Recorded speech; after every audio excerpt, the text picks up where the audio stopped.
And for years, I was overwhelmed by this topic. So I considered myself in the dummy category. But I wanted to cut through all of that kind of stuff and make this easy, and really, it is. So, ferrite toroids, how to build them, how to make them, how to build ballons out of them, really is not a mystery. If you begin with the primary job of a ballon, and it's that term ballon that really is the problem, because hams need to look at that device from a different point of view than most of us look at it. And I don't like the term, frankly, as you'll hear from this presentation. It's a valid term. There's nothing wrong with the term. I just think the term itself, though, is misleading. And sometimes terms are misleading. I think it should be called something else, as we'll see in this presentation. And once you look at it from a different point of view, it's really very simple how to design these toroids. Okay, ballons are the consequence of skin effect. You might think that's a strange statement, but it's absolutely true. Here's a piece of wire. It's aluminum wire in this case. I could have put copper in there. It would be the same for copper. I used aluminum because most antennas are built out of aluminum, not out of copper, unless you might build a copper J-pole, you know. We don't usually build our antennas out of copper, although if we put up a dipole, it's probably copper. But whether it's copper or aluminum, the same principle applies. RF, or alternating current, because of skin effect, flows only on the surface of conductors. As you can see here, here's a piece of aluminum wire cut in half so you can see the end. There isn't any current flowing in the middle of that wire. It's all flowing on a thin skin. We call this skin effect on the surface. All the current is flowing on the skin. There's really very little or nothing to speak of flowing in the middle of it. The center of that wire could be totally absent, and it wouldn't make any difference to the operation of that wire. It would work just as well if the center of the wire was completely missing. The RF current is flowing on the surface. And this is the reason why ballons exist, as we shall see. Here's something that really surprises many hams. Take a piece of coax now and cut it in half and look at the end. A piece of coax is actually 3 conductors, not 2. You think of a piece of coax as just 2 conductors, the outside jacket, or the outside conductor, and the inside conductor. Well, that's true. For to DC, it's just 2 conductors, but not to alternating current, not to RF. It's not 2 conductors to RF. It's 3 conductors to RF. The inside conductor is just 1 conductor. The current flows on the outside of the inside conductor. But the outside, the shield, divides into 2 separate conductors due to skin effect. The outside shield of coax is 2 completely separate conductors due to skin effect. There is a separation between the 2 of them, and current can flow on the inside of the shield and on the outside of the field completely independently in the opposite direction simultaneously with different magnitude and different phase. So do not think of coax as 2-conductor transmission line. It's 3-conductor transmission line because of skin effect. And this is the reason we need ballons, as we shall see here in just a minute. Let's take a look at a piece of transmission line now, coax, which became popular at the time of the Second World War. They discovered that the coax was nice because of its shielding properties. It became popular about the time of the Second World War. Prior to that, open wire line was king. About the time of the Second World War, coax became dominant for professionals and for hams as well. Here's a piece of coax cut in half. Now, instead of looking at the end, we're looking at it from the side. We cut it in half longitudinally. Transmitters hooked to one end, and at the other end we have perhaps our dipole or our antenna. And now you can see the 3 conductors quite literally. The center conductor, which is largely just 1 conductor, because the inside it doesn't matter in this case. The current flows on the outside of the center conductor, and the inside we can ignore. If it was a tube, it would flow on the inside too, but it's largely a solid conductor. But the shield of the coax, because of skin effect, divides into two separate, completely independent conductors on which the current can flow independently in either direction, simultaneously, different magnitudes, different phase. They're independent conductors. But notice the little yellow dots. At the ends, where the coax ends, skin effect connects the two of them together. Because at the ends, the skin effect can run around and make a connection there. So notice this point very carefully. Wherever coax ends, the shield outside and the shield inside, the two separate conductors of coax, are connected together. And whatever comes in at that point can flow down either. So if you hook your coax, the end of your coax, to a dipole, like you see here, this is a vertical dipole in this case because the drawing is drawn this way. You hook your coax to a dipole. The current comes up from your transmitter on the outside of the center conductor and on the inside of the shields of the transmitter. That's what the transmitter drives at the transmitter end. Comes up there, goes out to your dipole, runs up to the ends of the dipole, comes back, and wants to go back to the transmitter to complete the circuit. But it encounters the short circuit at the yellow dots, and can now flow also down the outside of the shield, independently of flowing back down on the blue conductor. And this is where we have the problem. This is where we get outside shield current, which most hams know exists. You might even have been bitten in the lip off of your microphone by outside shield current from your system because of inadequate decoupling. This is what a balun is necessary, and this shows us the primary purpose of a balun. The primary purpose of a balun, and don't use this as the reason for a balun. If you ask most hams, what is the purpose of a balun? To make unbalanced into balanced. No. Yes, it does that, but that's not its primary purpose. The primary purpose of a balun, learn this, don't forget it, it's very important. The primary purpose of a balun is to get rid of the current on the outside of the shield. That's what it's for. It's a current shield choke. That's what it is. I don't like the term balun. It's a valid term, but the real sense of what it does is to choke off the current on the outside of the shield in the third wire of the coax transmission line, because coax is a 3-wire transmission line, not a 2-wire transmission line, due to skin effect and due to that short circuit at the end, also due to skin effect. Let's look at this next slide. It's very important. Here's a nice balanced antenna and a nice balanced feed line. But coax is like adding that third wire, that yellow wire, in this diagram. What would happen if you take a nice balanced antenna, open wire line, and a nice balanced dipole there, and you added another wire to it right there? You just went up there and you connected another wire. What would that do to your nice balanced antenna? Why, it would disrupt it. Of course it would. Why? What would it do to that antenna? Well, it might change the SWR. It might change the tuning of that antenna, because that yellow piece of wire might be inductive. It might be capacitive. It might be partially hooked to ground. You don't know where in the heck it might go. And it might, worst of all, it might radiate, which might change the directive pattern of that antenna. That third wire, that outside of the shield, caused by skin effect, does all sorts of nasty things to antennas if you don't choke it off right up there at the antenna. And as we're going to see, at other places too.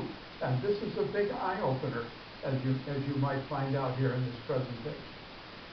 right up at the antenna, is not the only place you need ballons, as you're going to find out here tonight. And this is a big eye-opener to many hams, as you will probably find yourself. Because let's look down there at the transmitter end of your coax. The same condition exists down at your transmitter. What is your transmitter? Well, it's a box, the dotted line there, a grounded box, inside of which is some kind of a source of RF power. Usually it's a transistor, as you can see here. And the transistor, schematically here at least, is driving the blue inside of the shield of the coax and the outside of the center conductor. That's where we want it to go. But because that short also exists at the end, it can also drive the outside of the coax. Therefore, we also need a balun down at our transmitter to keep that short circuit at our transmitter from putting current on the outside. But hams think all I need is my balun up at the antenna. No way, Jose. You have the same problem at the transmitter as you have up at the antenna. But I've always been told if I put a balun at the antenna, that's all I need to do. No, that's because you've been believing the myth that a balun is something you use at the antenna, and that's all you need to do. That's not true. It's a shield choke. It's a device to prevent RF from getting on your coax shield, which it can do any place coax ends. Any place.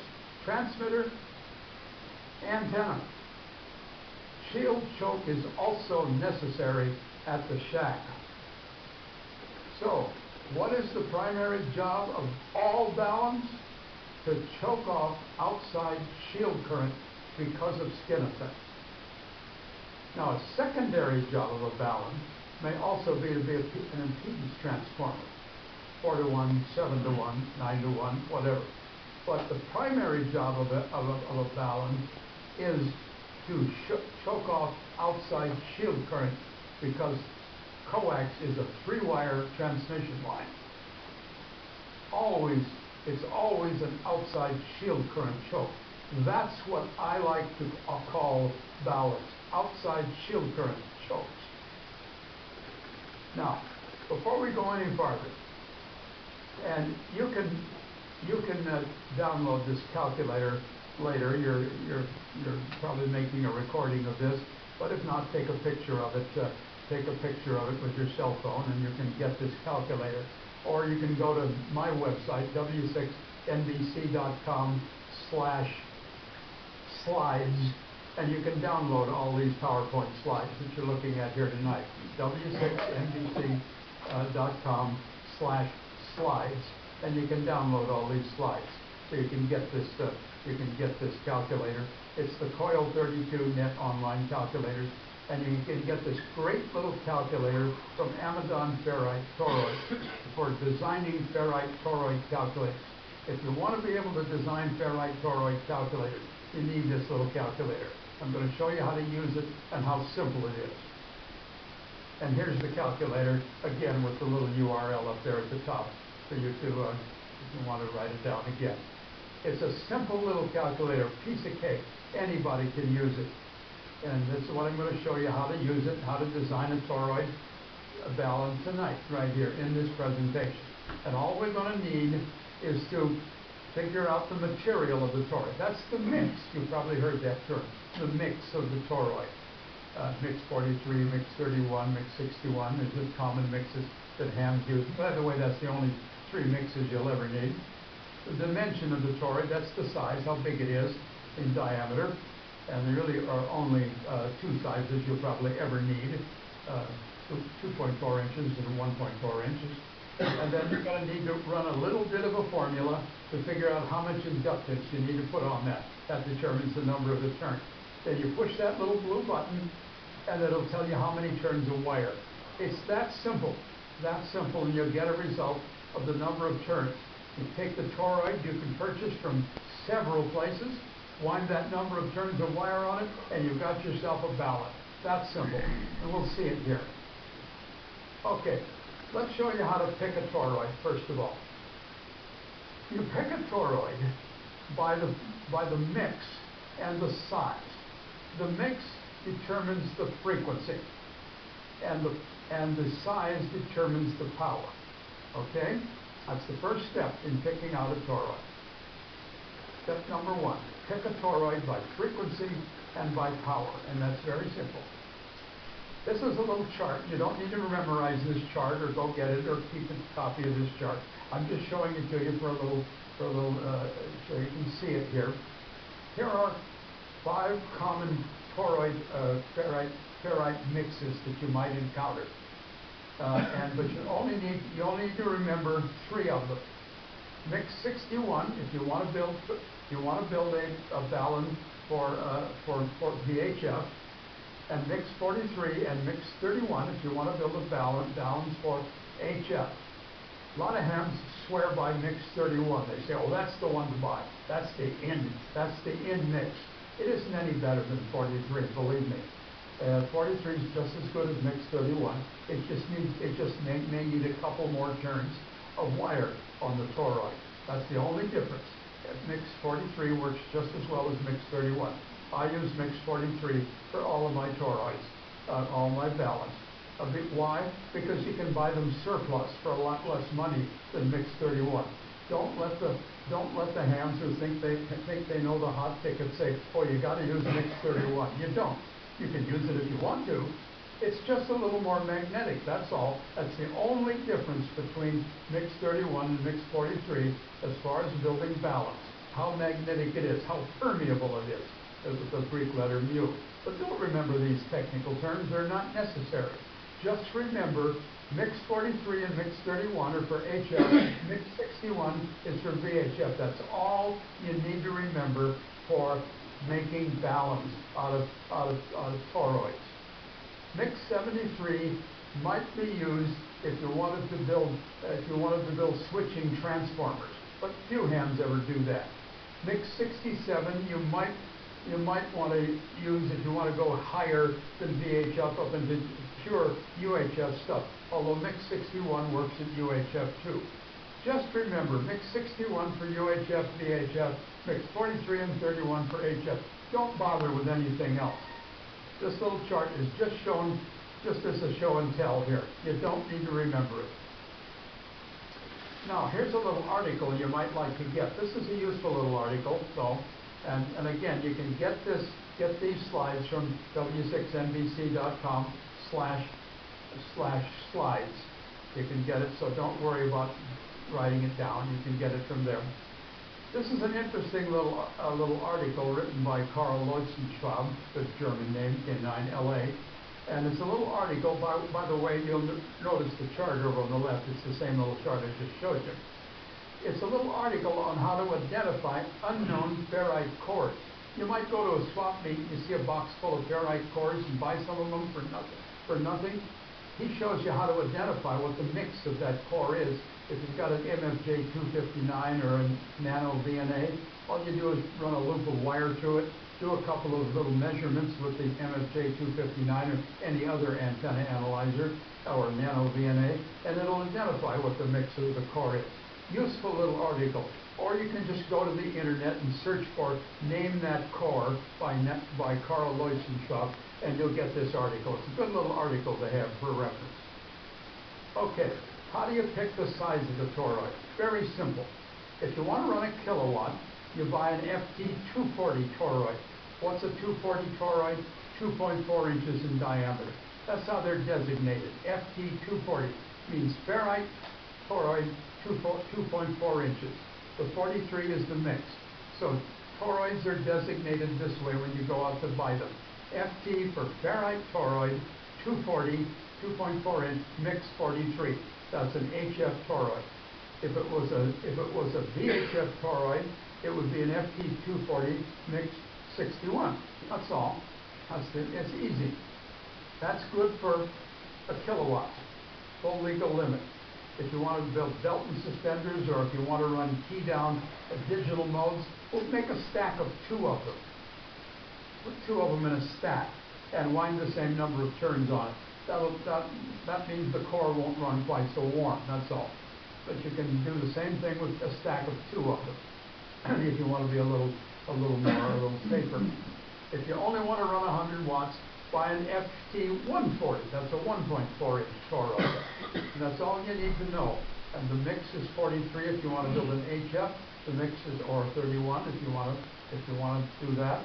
And you can or mix 61 if you want to build a VHF or a UHF balance. That's all you need to know about toroids. Very simple when you order them. You can get them from Amazon, or you can get them from a number of sources. You can even order them off of Amazon. They're commonly available. Or for any of the ham dealers, they've got these toroids. And that's how you order them, by that designation. FT240 or 140, and with the mix number following. It's that simple. Here's some toroids, by the way, some FT 140-43 toroids, which are mix 43 100-watt toroids that I bought directly from Ferrite. What's Ferrite? Ferrite is the big manufacturer of toroids here in the United States, and they have a retail sales which you can go to directly, and you can order from them directly, retail sales directly from Ferrite. Just go to ferrite.com on the internet. You can buy it retail, just like anybody else. You don't need to order 10,000 toroids to buy from the manufacturer. Ferrite sells directly, or you can buy them from any of the ham dealers. Okay, let's build one of these toroids. We're going to build a 160-meter ballon, by the way, for 100 watts using a mix 43 HF toroid for 100 watts. So we use the little calculator, which again you can get from my website under slides, and we're going to put into the little calculator, and it's very simple, just put in mix 43. That's what the material, that's what it wants to know. It has all the various common mixes in there that you might buy, 43, 31, 61, and all the other ones too, if you want to use some other mix. Then it puts the dimension of the toroid, and that's the size number. This is an FT140, that's a 1.4-inch toroid, a 100-watt toroid. Then you come down here, and there's one other piece of information. We now need to know how much inductance do we need. That's the next piece of information, which I'll show you now. Step number 2, we need to find the inductance to choke off the shield current flowing on the outside of the coax, and that's what the ballon is for, to choke off the outside shield current. And here's the simple equation. This is a little simple algebra formula that almost anybody can work. It's a very simple formula. Those of you who've studied a little electronics may recognize it, that RF resistance, X sub L, which is what inductive reactance is called, X sub L, that's RF resistance. It's in ohms, just like common DC resistance is, in ohms, is equal to 2 pi times the frequency in hertz times the inductance in henries. You can break that down in even simpler if we use microhenries, which is what the calculator needs, and the frequency in megahertz, the micros and the megas cancel out. And we need 200 ohms. Why 200 ohms? That's 4 times the system impedance. Hams use a system impedance of 50 ohms. We need 4 times the 50 ohms, which will be enough choking to get rid of most of the outside shield current, any of the nasty things that shield current. 50 ohms is the minimum amount. Now, some websites like to recommend 1,000 ohms or 2,000 ohms. Okay, if you want to use it, go ahead and put that in this little formula. Change the 200 to 1,000 and put that in the calculator. You'll put a few more turns on your toroid. It won't hurt anything. You can use more if you want, but 200 is enough, believe me. It's quite satisfactory. And then just work that little equation. Almost anybody has had enough mathematics that they can work that equation.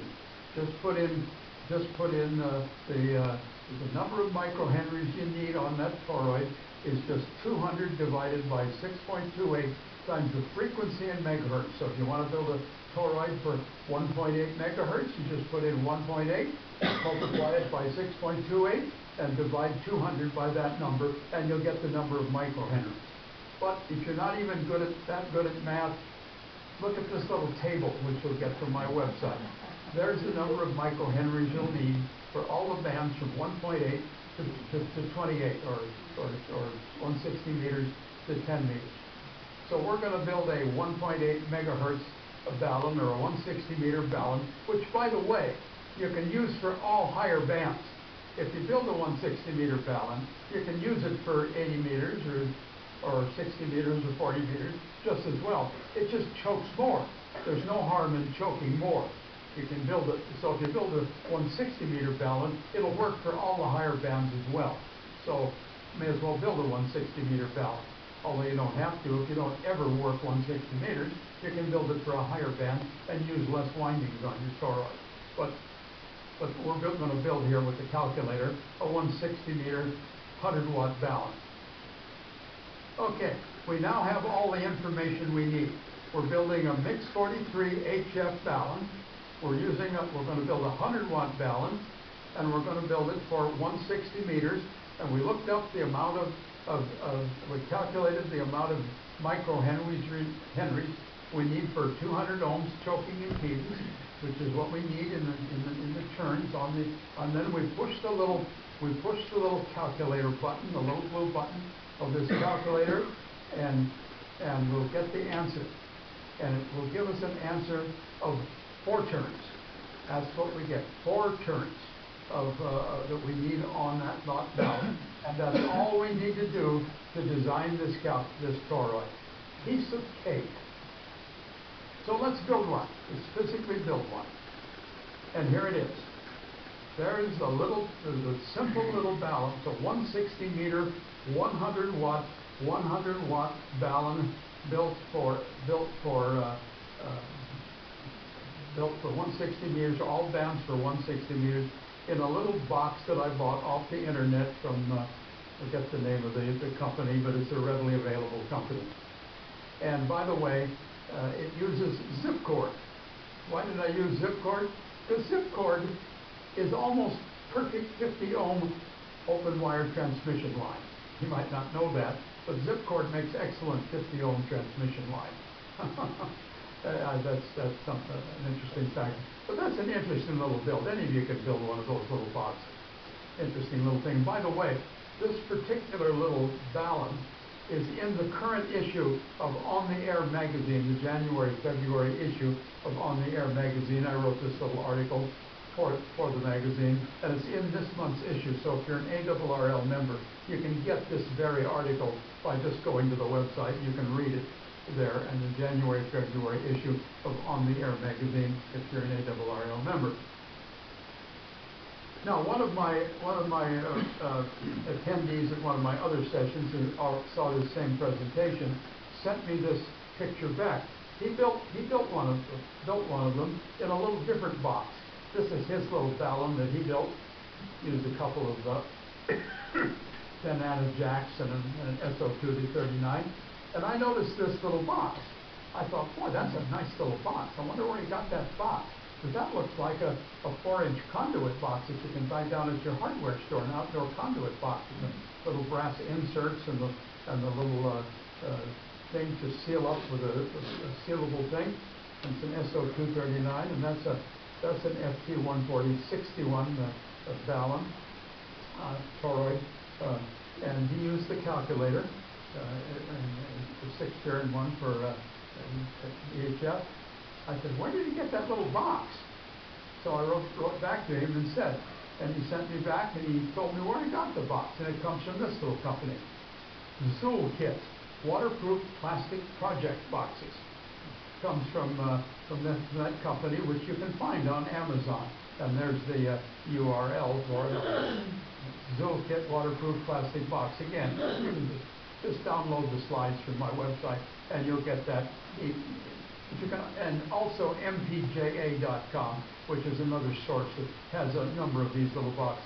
And you can get them, and you can see they're great little boxes. They're just like outdoor conduit boxes, junction boxes. In fact, they're sold as junction boxes.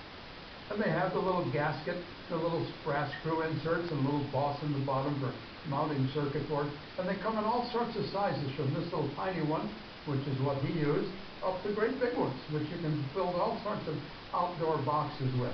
Great little project boxes. I'm glad he found them. Here's by the way, a 7-to-1 Ballon. I show it to you here. This is a Ballon used for an end-fed resonant long wire. These are great antennas. I like end-fed resonant long wires. People ask me, why is it called a 7-to-1 and a 49-to-1? Well, that's because it's the impedance ratio is 49-to-1. 7-to-1 is the turns ratio. I mentioned it to you because you only need to worry about the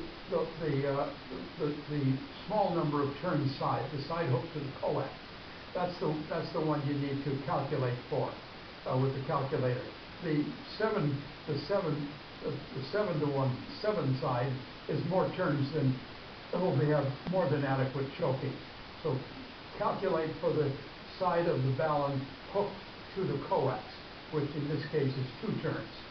So you calculate here for only the smallest winding matters in the calculator. So I like end-fed long wires, resonant long wires. Why do I like them? Because if you build a 160-meter end-fed long wire, it also works on 80 meters, 40 meters, 20 meters, 15 meters, and 10 meters without a tuner. Okay, so there it is. This is all you need to know about designing Ballens. You pick a toroid by the frequency by simply picking one of 3 mixes. Mix 31, mix 43, or mix 61. 31 and 43 for HF, mix 61 for VHF and UHF. You pick a toroid for power, the size, either an FT140 for 100 watts, or FT240 for a kilowatt, or if you're running the digital modes or CW key down kind of thing, use 2 of them in a stack. Then you need to calculate with the simple equation using 200 ohms as the minimum amount of choking inductance, and then you get out the little calculator which will give you the number of turns. It's just a piece of cake, and it really is that easy. So I put this back up there again in case you just want to write it down instead of downloading my slides. But you can download my slides where this will all be there. And here again is and here's another thing you might like to be aware of. In case any of you know what an ugly Ballon is. You know what an ugly Ballon is? That's where instead of using a toroid, you use you wind coax around a coil form, like a piece of PVC pipe, to make the choking, the 200 ohms of choking on the necessary. A lot of guys like to use this on powers or for other antennas. Use the coax for the choking instead of ferrite for the choking. You can use the very same principle as I'm showing to you in this presentation, but instead of using the calculator that I showed you above, you use this calculator where instead of calculating for ferrite toroid, you calculate for a coil form. And this is the calculator that will do it for this. And here's a QR code down there. It'll take you there for the ugly Ballens. So you use the same principle. You use a coil form calculator instead of a toroid calculator. Same exact principle though. They both work very well. You can use this to calculate ugly Ballens just as well. Ballens are easy to figure out and to design. And that's it, folks. And this is where you can get a hold of me if you want to. I'm available any day, basically about 7 to about 12 noon, almost any day by phone or by email.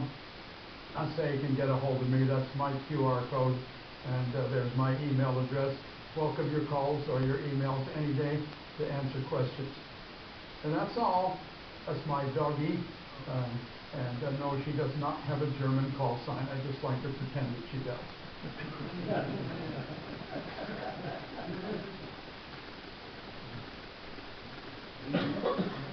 Very good.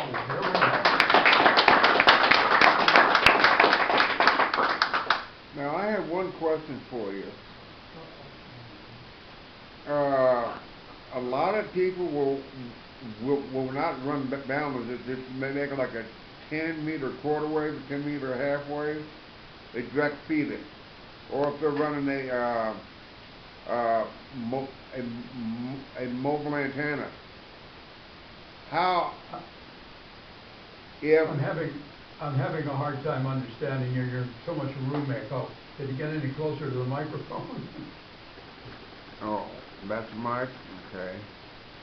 Well, say that I make a half-wave 10-meter dipole and I feed it directly with coax. It works fine. Or if I Yeah. run a 10-meter whip, there's no balance on them. They work just fine. Yeah, sure. They will function as an antenna just fine. Okay. There's no problem with an antenna without a balun working as an antenna. It's just that they may cause interference to other antennas. They may pick up interference from other antennas. They may bite you in the lip. They may radiate in strange directions. But they will work without a balun. Okay. Well, I ran into people that, oh, you got to put a balun on it. It won't work unless you got a balun on it. No, that's not true. They will work without a balun. They just may cause some strange effects. They may have. No, balun doesn't make the antenna work. The antenna will work without the balun. It just may pick up interference from the outside of the shield. The outside of the shield may radiate and cause the radiation pattern to be wrong. The SWR of the antenna may be different. May be different than what you think it's going to be, but it'll certainly transmit. So the balun kind of acts a little bit like a filter, then, right? The balun just isolates the antenna from the coax. That's okay. all. That's all it does. It lets the antenna act as itself, as it's supposed to act theoretically. Okay. It's an isolation device, and that's what it's for. But without the balun, that outside of the coax is part of the antenna. Without the balun, the outside of the shield is a part of the radiating system. And if it doesn't cause you any trouble, then it's no trouble. But if it does cause you trouble, then it's trouble. Okay. Thank you. I have a question. Sure. Has anybody ever made a tunable or multi-tap balun where you can get different impedances or different ratios? Maybe if you were to put a tap at, say, 5 areas around the toroid, and then put a wafer switch on there so you can select a 7-to-1, 9-to-1, 49-to-1. Would that be possible? Well, I think theoretically, yes, although I fail to see where you would want to do that. Well, if I'm running a half-wave MFET antenna or running a random length wire as a half-wave or a random. Usually the whole reason for a 7-to-1 or a 9-to-1 port is just to get a good high impedance at that point, which a 49 it usually isn't necessary to make a big distinction between a 7-to-1 or a 9-to-1 balun. Okay. There's probably very little reason to use one over the other. A 7-to-1 or a 9-to-1 is going to work about the same. Okay. It wouldn't broaden your SWR curve if you have the right match, the impedance match? Because sometimes, I guess the Q would be different. It'd be a very narrow. It may change the match a little, but it's usually not. You can certainly do that, but you probably won't find it worth the effort. Okay. Thank you.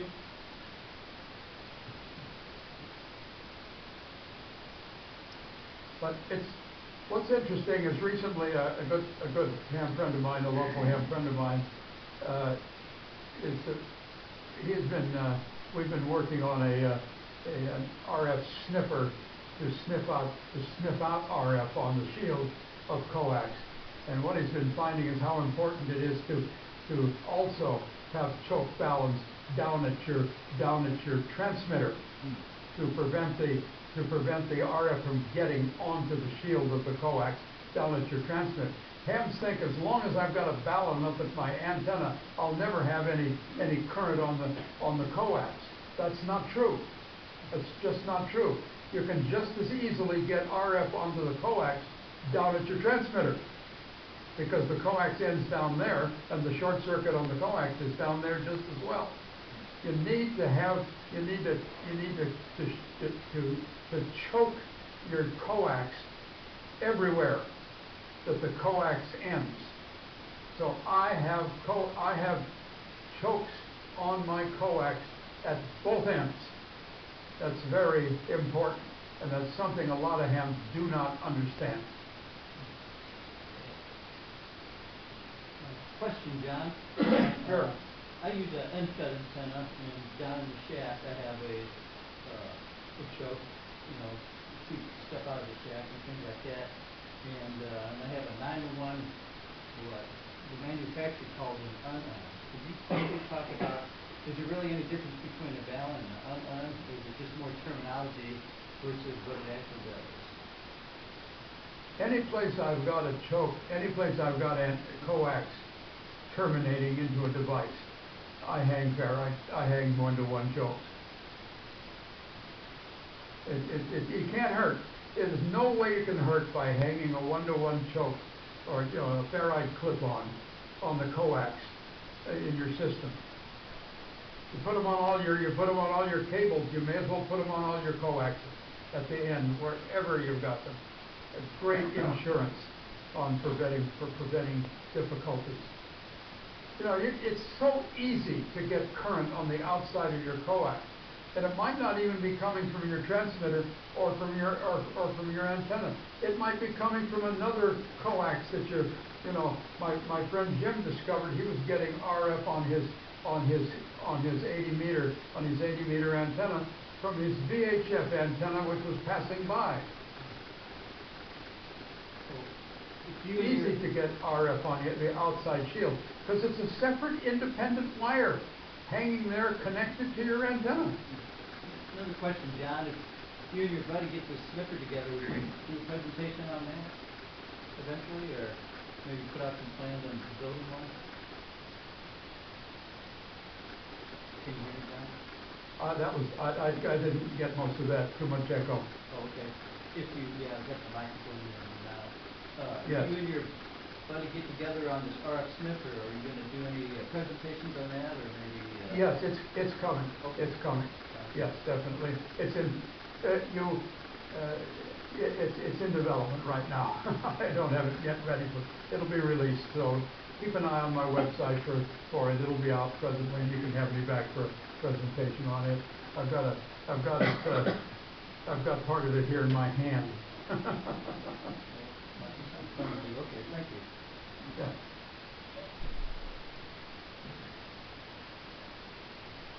Okay. Thank you very much.